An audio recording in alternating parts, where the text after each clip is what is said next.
Bien, vamos a sumergirnos en esto. Vamos.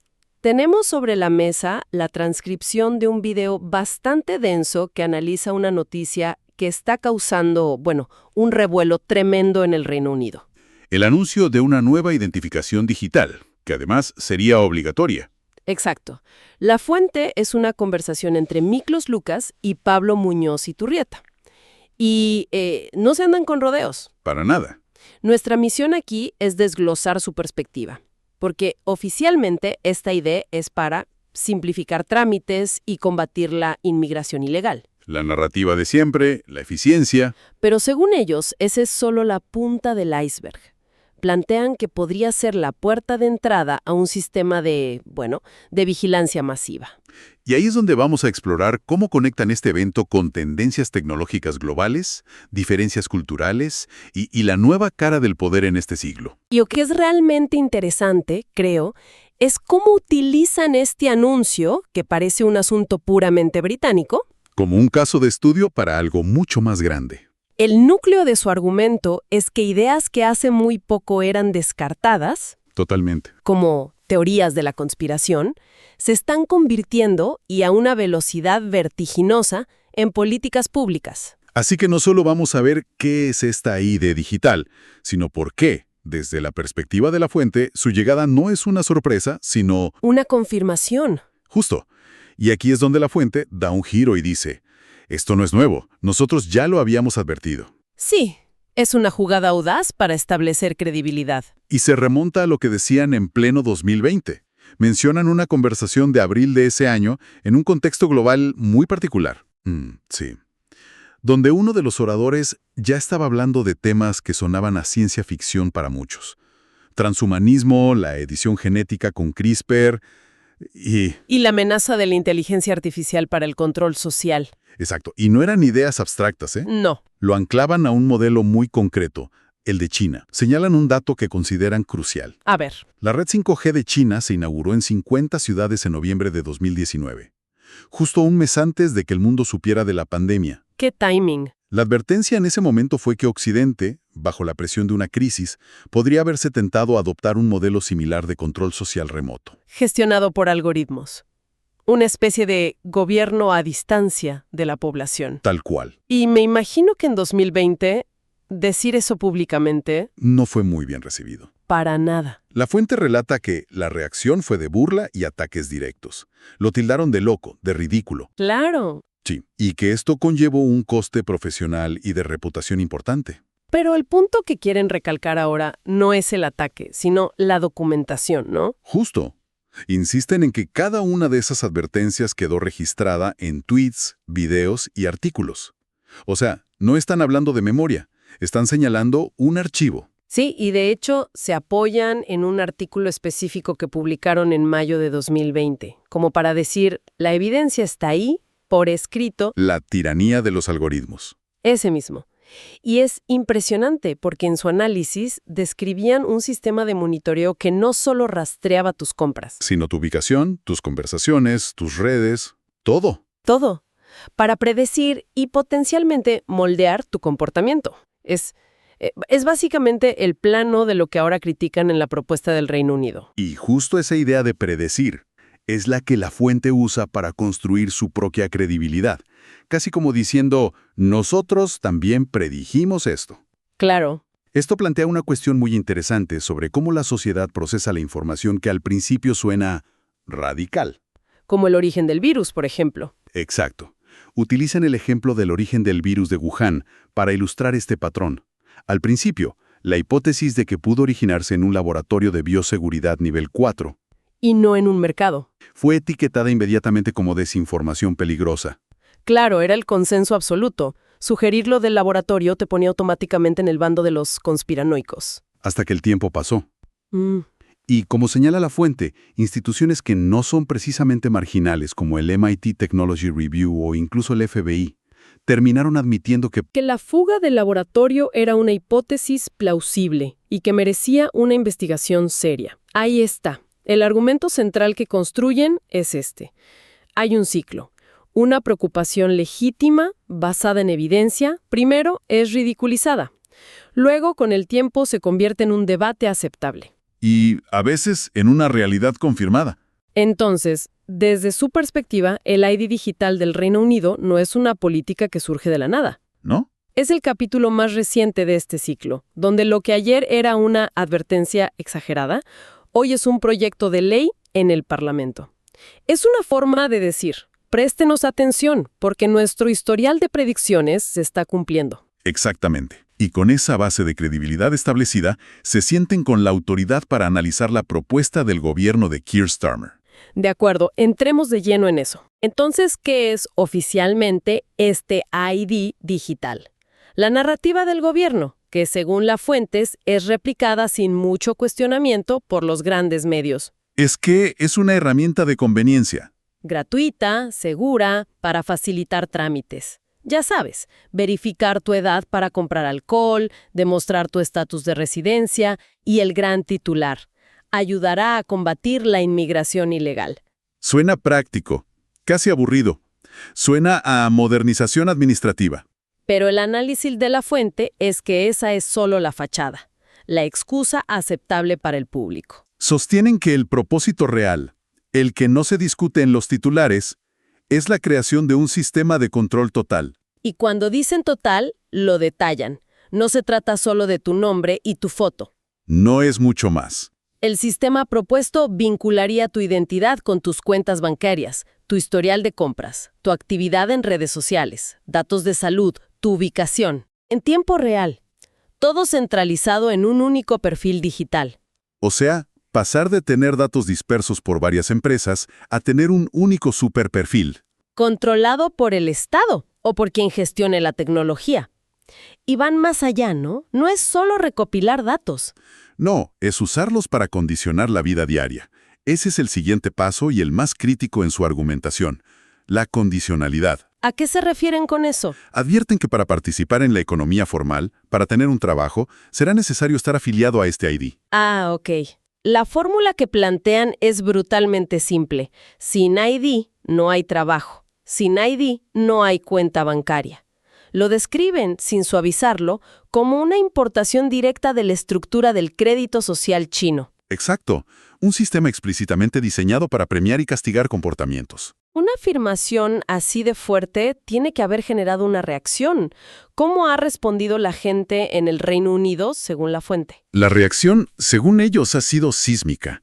Y es algo que los medios no están cubriendo en proporción. Mencionan una manifestación en Londres, ¿no? Sí, liderada por la figura controvertida de Tommy Robinson, que según sus cifras congregó a más de 3 millones de personas. Bueno, esa cifra puede ser objeto de debate, pero... Claro, pero indica una movilización masiva que protestaba, entre otras cosas, contra este tipo de políticas. Y más allá de las calles, que siempre es difícil de medir, ¿hay alguna respuesta más oficial o cuantificable? Sí, y esto es quizá más impactante. En el portal del gobierno británico existe un sistema de peticiones ciudadanas. Ok. Si una petición alcanza las 100.000 firmas, el Parlamento está obligado a considerarla para un debate. Entendido. Pues bien, apenas se anunció la medida del ID digital, se creó una petición para rechazarla.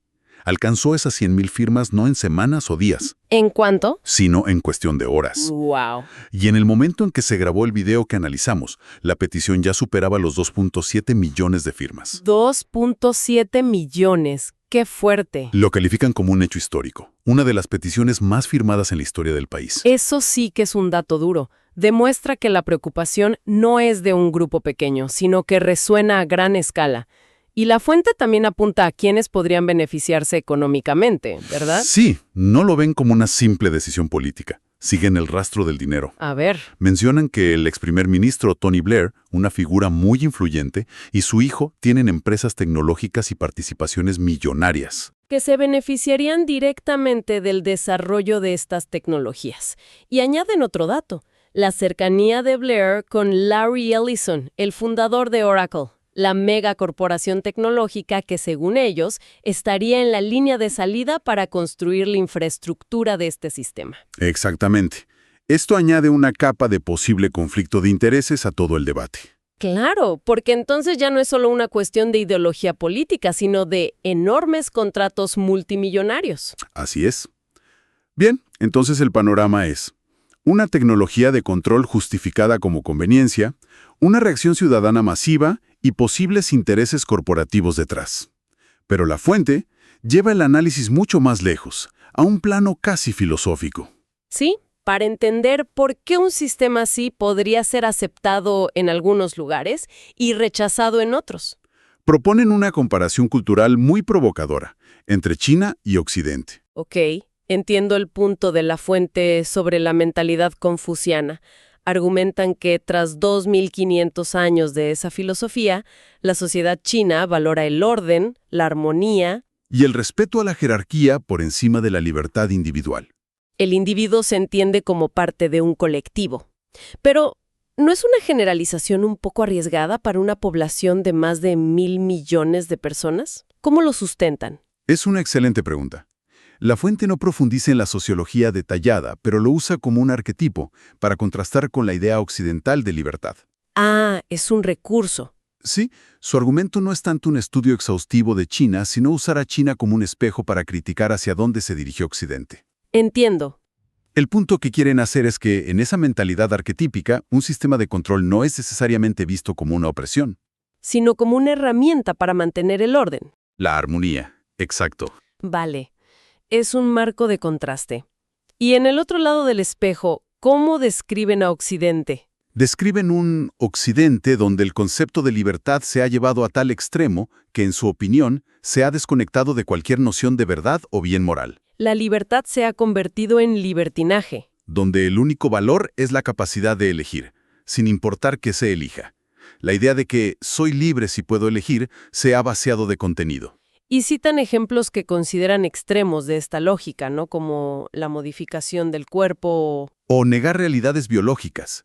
Lo llaman de forma muy potente una libertad para destruirse. Es una crítica muy dura. Y la conexión que hacen es que una sociedad con esa concepción de la libertad es especialmente vulnerable al control tecnológico. Es Para ellos, la receta de la tiranía perfecta. una tiranía que no necesita soldados en las calles, porque el control es sutil, digital y hasta cierto punto voluntario. Y se ofrece como una solución a la anarquía que esa misma libertad sin límites ha creado. Justo. Esto me vuela la cabeza porque conecta directamente con su análisis sobre el poder. Insisten en que las viejas etiquetas de izquierda contra derecha O Estado contra mercado. ya no sirven para entender lo que está pasando. Correcto. Plantean que esas dicotomías son un teatro que nos distrae de la pregunta fundamental. ¿Cuál sería? ¿La infraestructura sobre la que funciona el siglo XXI es digital? ¿Redes 5G? ¿La nube? ¿Plataformas de pago? La pregunta clave es, ¿quién es el dueño de esa infraestructura? Y la respuesta que dan es tajante. No son los estados-nación. No, son un puñado de gigantes tecnológicos. Es Big Tech.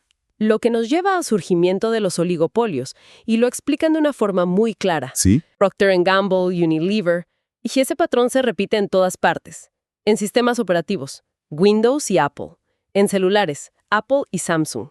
Es una ilusión de elección. Y el peligro de estos oligopolios, que es donde el análisis se pone más oscuro, es que no solo fijan precios. No, van más allá. Al controlar la infraestructura digital, controlan el flujo de información, los datos y, en última instancia, las reglas del juego para la sociedad entera. Crean una asimetría de poder que ningún rey del pasado podría haber soñado. Exacto. Entonces, lo que la fuente está diciendo es que la democracia tradicional, con sus debates en el Parlamento, es casi un teatro. ¿Sí? El poder real ya no está ahí, sino en las salas de juntas de Silicon Valley. Es una idea potentísima. El poder político, de facto, se está privatizando. Esa es la conclusión. ¿Quiénes realmente escriben las leyes que rigen nuestra vida digital y cada vez más nuestra vida física? No son nuestros representantes electos. Son estas corporaciones que gestionan los datos. Describen los datos como el petróleo del siglo XXI. Y quien controla el petróleo, controla el mundo. Y mencionan específicamente a Palantir, la empresa de Alex Karp, como el ejemplo perfecto de esta nueva era. Una fusión de tecnología de vigilancia, análisis de datos masivos y poder. Que sirve por igual a gobiernos y a corporaciones. Es un nuevo paradigma de poder que opera por encima de las viejas estructuras políticas. Bien, hemos desglosado una perspectiva bastante crítica y, hay que decirlo, alarmante sobre el EID digital del Reino Unido. Sí, es muy contundente. La fuente no lo presenta como una medida aislada y práctica, sino como la pieza final de un rompecabezas que lleva años armándose. La normalización de la vigilancia, la concentración de poderes sin precedentes en manos de gigantes tecnológicos. Y un choque cultural sobre qué significa realmente ser libre. Si tuviéramos que destilar los puntos clave a retener, serían 3. A ver, Primero, esa línea cada vez más borrosa entre seguridad y control, y cómo la tecnología, vendida como conveniencia, la está eliminando por completo. segundo, la necesidad de entender que el poder en el siglo XXI ya no reside únicamente en los parlamentos. Sino en quienes son dueños de la infraestructura digital. Y tercero, algo que da un poco de contrapeso. La reacción ciudadana en el Reino Unido. Exacto. Esos millones de firmas demuestran que hay un debate público vibrante y que una parte significativa de la población no está dispuesta a aceptar estas medidas sin cuestionarlas. Lo que nos deja con una pregunta para reflexionar que se deriva directamente de la crítica de la fuente a esa libertad vacía. Ujú. Ellos critican la idea de elegir sin un contenido moral. Pero en nuestra vida diaria, todos los días, elegimos la conveniencia que nos ofrecen estas tecnologías a cambio de entregar nuestros datos. Claro, aceptamos las cookies, usamos el reconocimiento facial para desbloquear el teléfono. Compartimos nuestra ubicación para que el mapa funcione mejor. Son pequeñas elecciones convenientes. Sí, lógicas en el momento. La pregunta es, ¿en qué punto esa suma de pequeñas elecciones lógicas y convenientes podría llevarnos, casi sin darnos cuenta, a aceptar un sistema de control que, si nos lo hubieran presentado de golpe en su totalidad, nunca habríamos elegido?